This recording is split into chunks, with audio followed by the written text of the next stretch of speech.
Hello everyone and welcome back to another video. Today's video is another Hell Knighthood boss. It is the Canopus once again. It's going to be Canopus all the way until the collaboration, which I believe is in, about 2 or 3 weeks away. So it is a little while away, but it's okay. This week is not too bad. It wanted to either use demons or goddesses. I opted with demons because they've got the most updated roster. When it comes to goddesses, they really haven't had a character in a very long time. So we're rocking this. Challenges are normally the same, so last enemy has to be a goddess hero. I could actually change out for Meli Liz here for that boost. Clear 10 debuffs, clear 10 turns, 3 or fewer allies, and these ones as well. So the 3 or fewer allies ones and the goddess one, you can just run Meli Liz on demons, which I will not be doing. I'm running Demon King Meli solely for the stance removal. But yeah, let's get on with it. Should hopefully be quite easy. We'll do it 3-man. If you do need to run, you preferably do want to go first. So you can run CC food. Everyone on my team is running HP defense. For the card set, we're just going to auto set CC because, well, we want to go first. Yeah, but CC food, if you run attack food, run attack food. I can't. And then run HP food if you can as well, if you don't have the CC. But if you do have the CC, it's fine. You can still run food. Make it even easier. But this is not the hardest of bosses, so I'm immediately going to start stacking up Meli's passive.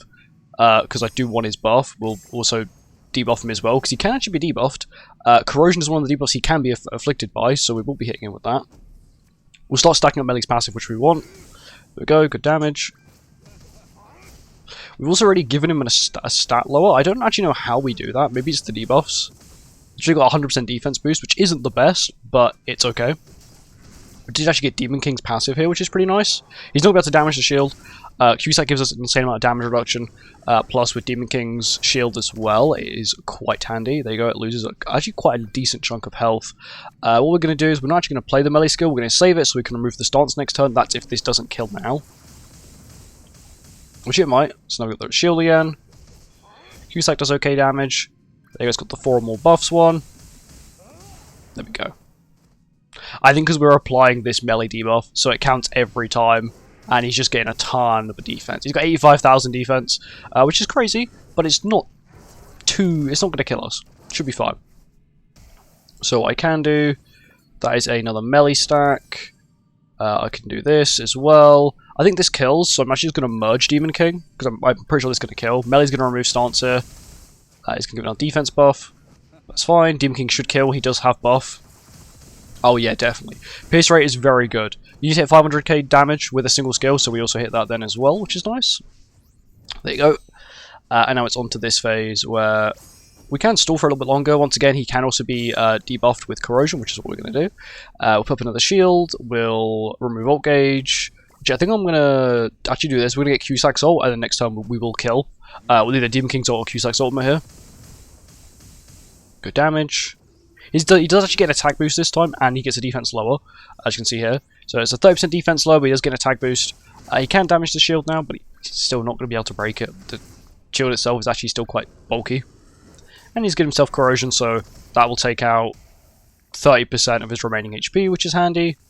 Now we can put a shield up, we can Demon King ult, and if he somehow survives, we can also QSAC ult as well. But there we go. Demon King does quite a nice chunk of damage on this boss, even with HP defense. And then there we go, we kill. Not too bad. It's quite easy this week.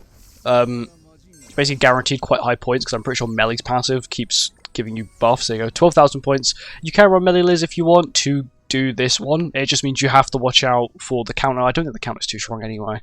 But I decided to go for an anti-stance character. And Meli was a good choice. Yeah, this team should be quite good. I have a goddess on the team. I'm probably actually going to change up Meli Liz here, just for these points. It makes it easier. Goddess, Meli Liz, and then for an additional demon, we'll just go. Oh, some demons. Demons, we'll take Estarossa. I just need a demon. I know I could have taken Gelder, but this will do. You can Liz. Brindle's on 6-6, so you're Liz. But yeah, we're not going to change anything. We'll just continue with this. Last person has to be a demon. We have to have a goddess on the field. We have a demon, and we have a goddess. We've got Meli Liz, so we should be all good now. The extreme hard and extreme hard and normal are extremely easy. It's just hell is the ones they've boosted, all buffed when this demon came out. But yeah, this should be quite easy. It also got it's kind of oppression, which is I believe Demon King's passive. Can actually Meli Liz shield. which doesn't actually give Demon King his stacks. It's probably actually a bad thing to do. I'm pretty sure we can just waste skills. I don't think it's really going to be that serious. I don't know what gear Restoros has got on. I'm actually going to assume he's got HP defense. Damage is quite good.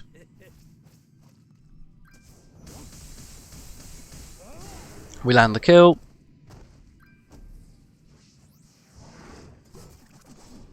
Now on to phase 2. Which we should actually have the Meli Liz buff for now. There we go. And now I can just spam that, and then finish off with that if we don't kill. But Meli Liz should just be able to nuke it. Yeah. Very much. Very easy. This boss isn't hard. It's just, it can be a little bit irritating finding a quite decent team. At least a team that's got decent synergy. Just 3,500 points, that's fine. And all we've got to do now is probably harder than that should put us at 6,000 points. And then that's it done for the week, which is quite good. Demon Hero on the team. Once again, you see there's quite a common trend to have a demon on the team who's demon upon entry. I think every character is sort of demon upon entry. Even I can't think of any character that's not demon upon entry. You got, I guess technically you could say the unknown characters who have an additional race, you know, Demi, Gelder, and even Sigurd is an additional race, but technically it's still at the start. We start with it. This is very much overkill, but we'll do this. And that should finish the job. This is an hard boss. It was more challenging at the start when we didn't have too many good characters, but now we've got a few better demons. Goddesses haven't really changed much since this boss has come out. We've got a few better humans as well, which is nice. It does make this a significant bit easier. And there we go. All we did was 2,500 points, and because we're running a full demon team and every passive this week, or every challenge this week, sorry, has to do with demon teams, we have done it. There you go, there are 6,000 points and more than 9,000 points. Thank you for watching, hope you guys enjoyed, and I'll see you guys in the next one. Goodbye.